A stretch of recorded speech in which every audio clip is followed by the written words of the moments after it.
अलख निरंजन, अलख निरंजन, जय बाबा गोरखनाथ। अरे कोई है बच्चा इस घर के अंदर? अरे का भइले बाबा, हई भरल जवानी मेरे हुआ जोगी बन गईनी। कौन दुख तकलीफ भइल आपके?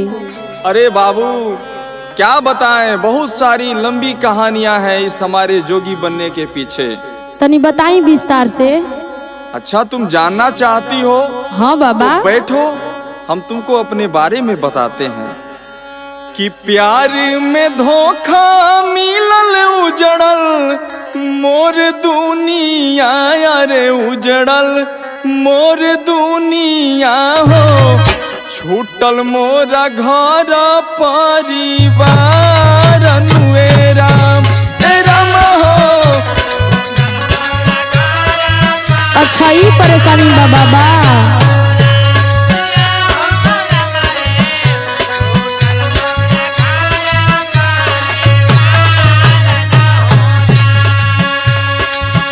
प्यार में धोखा मिलल उजड़ल मोर दुनिया, अरे उजड़ल मोर दुनिया हो, छूटल मोरा घर परिवार अनुए राम हो।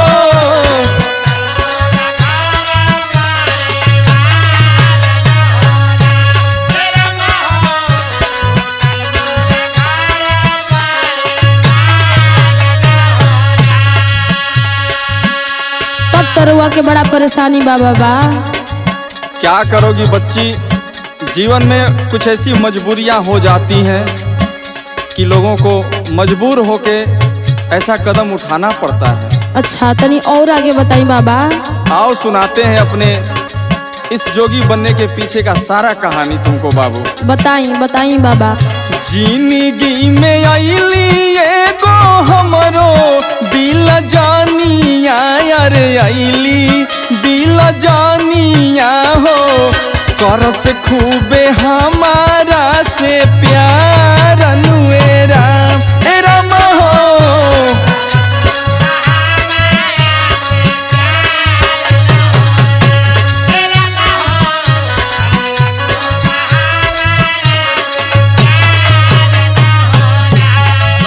अच्छा अच्छा अच्छा ये प्रॉब्लम बा आपके जिंदगी में? हाँ बच्ची। तब रउआ के धोखा मिलल बा ना? अरे बहुत धोखा मिलल, तब हमारा आज ही रूप तू देखा तारू। अच्छा आगे बताई। सुना, अब तू हमारी बात कह के हमारू पुरनका जीवन में लौटा दे तारू। बताई बाबा। यानी के याद करके तोके सुनावता नहीं अपन कहानी। सुनाई सुनाई। हंसी खुशी बीतत रहे मोर जिंदगानिया, अरे मोर जिंदगानिया हो, काके गईली सगरो अन्हार अनुए राम हो। हेलो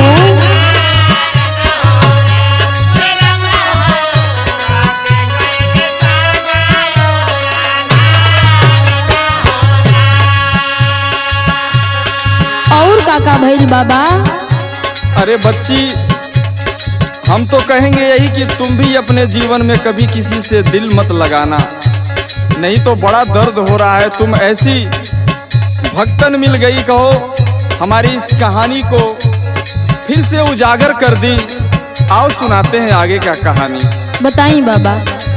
संगे जी अब मारब हमके दिहाली बचानिया, अरे दिहाली बचानिया हो, पल भर में बदलल विचार अनुए राम हो। ओ हो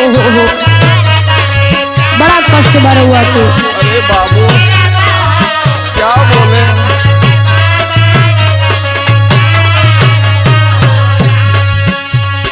एकरा मतलब बाबा ई जमाना में हाँ केहू से केहू प्यार ना करी, ई आपका दास्तान सुनला के बाद।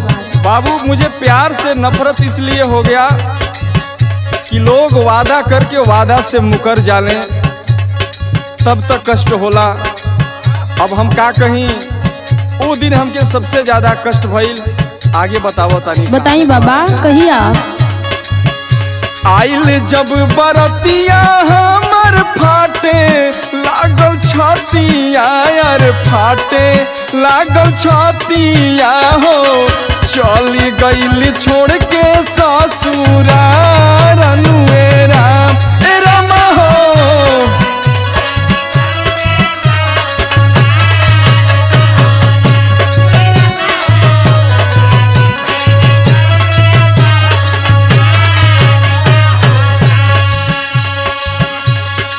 ऐसा आपके संगे धोखा भइल बाबा?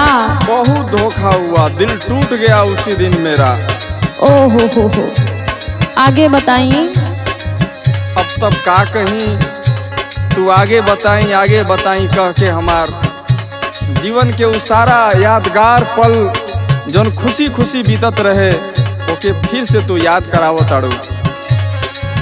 छूटल उनकर साथ हमर लूटल सारा दुनिया, यार लूटल सारा दुनिया हो। पागला के भइल हमर हाल अनुएरा ए रामा हो। हाय रे जमाना, कैसन घोर कलयुग आ गइल।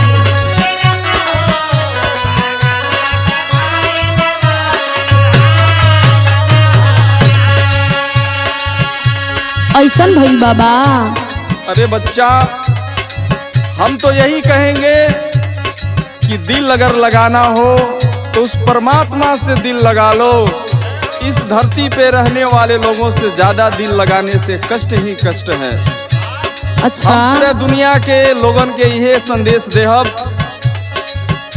कहेले नीलेश सोनू दिल ना लगाई हर दिल ना लगाई हो। करी न लाई की से प्यार अनुएरा ए रामा हो।